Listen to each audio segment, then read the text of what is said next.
So are you ready for a story? Here's a story. Not too long ago I had a listing, went live, tons of showings were scheduled, as was to be expected at the time.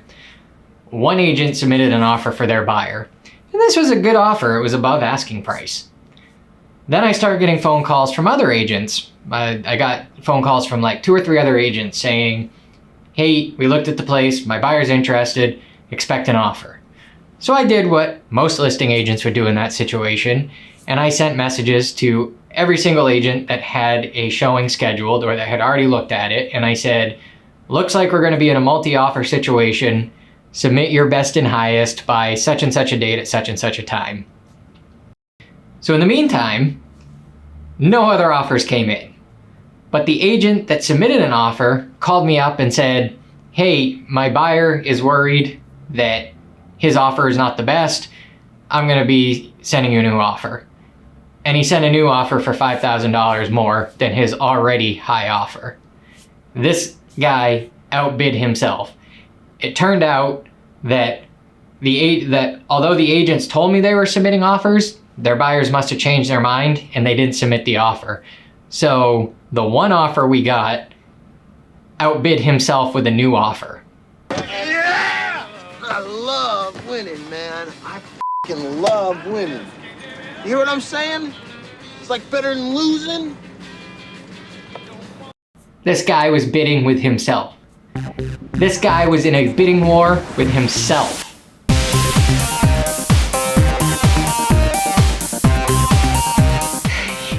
Yes, that's a true story. Yes, that actually happened on a listing I had. And the buyer's agent really didn't do anything wrong. This is a scenario that likely happens more than we know. Oftentimes, buyer's agents will call the listing agent and say they've got an offer coming in, and between the time that they hang up and a later date, the buyer changes their mind and the offer never comes in. Now, I did my job and I communicated that to the other agents because we were going to accept best and highest offers only, and it did seem like it was a multiple offer situation. However, no other offers came in.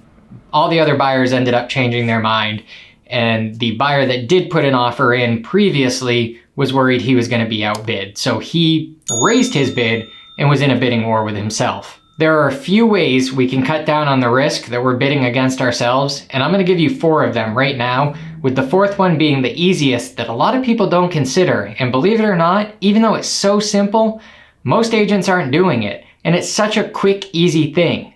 Stick around to the end for that one. If we haven't met before, my name is Mike Connors, real estate agent here in Maine with eXp Realty and team leader of the Real Pro team. So let's get down to the list of the 4 things we can do. Number 1. Most listing agents use a program called Showing Time for scheduling showings. If that's the case, it may tell you how much interest is on the property. Your agent will likely use it to request a showing of the property. When they open it, it shows a calendar of available times to show the property. If showings are scheduled, those times will be blacked out. If there's nothing blacked out, it likely indicates there isn't a whole lot of interest on the property. A note of caution though, the listing agent can make certain times unavailable, and those will also show as blacked out. So it could also look as though there is a lot of interest on the property when really there is none. However, if you see a completely blank calendar, it's likely that no one is looking at the property. 90% of the time for a house to sell, people have to look at it first. So if no one is scheduling showings, then there probably isn't a ton of competition. Number 2. After your showing's over, is the listing agent calling, texting, or emailing your agent looking for feedback?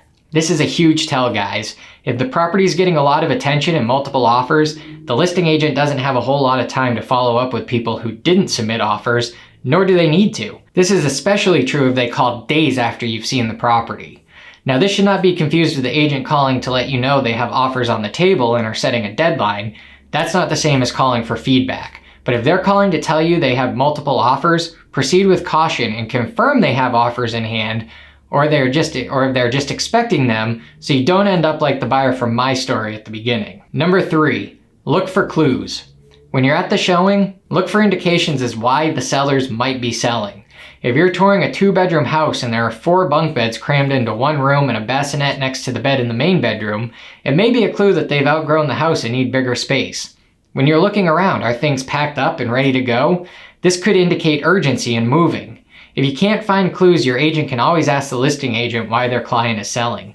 Sometimes they'll tell you, other times they won't, but depending on why they're moving, it could let you know how urgent they need or want to move, which could help you negotiate. And I've saved the most important for last.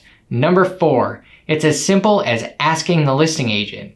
Your agent should be doing this anyway, but believe it or not, a lot of them are not doing this simple task, and it could be as simple as them calling the listing agent and saying, "Hey, my buyer's thinking about submitting an offer. Just wanted to know if you had any other offers on the table and if there's a deadline." In this market, the listing agent will likely tell you, especially because if they do have offers on the table, it can help drive the price up. If they don't have any other offers, it means you likely do not have to be as aggressive with your offer. Okay, so I've given you 4 tips to help you so you're not competing with yourself on the purchase of a home. Now what do you do with this information? Great question. If you're interested in the property and want to put in an offer, work with your agent and take all of the things I just talked about into consideration. Keep in mind, these are not steadfast things that 100% of the time if it's this way, 100% of the time it means there's no competition on the property. It could be that all 4 of those things line up and it looks like there's no competition, but in actuality there is. These are just general guidelines to look at. If you have an experienced agent working with you, they'll be able to help you put in an offer that is fair. But keep in mind, that offer may not be for full asking price. The market sets the price for properties. In a seller market, homes sell for more. In a buyer's market, they sell for less. The market determines this. As much as real estate agents like to think they're king, they aren't. The listing agent does not determine price, the market does. There are many hungry agents out there looking for listings, and there are many sellers out there who don't have a good grasp on what their home is really worth. The hungry agent will list it at that price, no questions asked, even though they're doing their client a disservice, just so they get the listing. Demand drives prices up, so if you confidently think you're the only offer on the property, you can submit an offer you think is reasonable. Your agent can pull up some comps for you and you can look at that, but keep in mind, we're just now starting to see interest rates rising, and it wasn't that long ago that interest rates were 2 and 3%. Those listings may still be on the comps. You wouldn't want to use those comps. I'm veering off on a totally different topic here, but the bottom line is this. In many places around the country, we're seeing the market start to cool a bit. We haven't necessarily started seeing that here in Maine, but we follow the rest of the country. That's how it works. Maine is always behind the curve. You may not have to be as aggressive with your offers as you were last year, especially if you're in other parts of the country where the market is already slowing down. It's best to work with an experienced agent who can guide you through the process and help you submit the best, most reasonable offer. If you have any questions regarding buying, selling, or investing, or just about real estate in general, feel free to reach out. My contact info is in the description. I hope you found these tips for not negotiating against yourself when buying a home useful. Don't forget to like, subscribe, click the notification bell, and share this video if you found it useful so that others can benefit from it too. Also, if you have any other tips or things that you've run into and want to share them, feel free to comment below.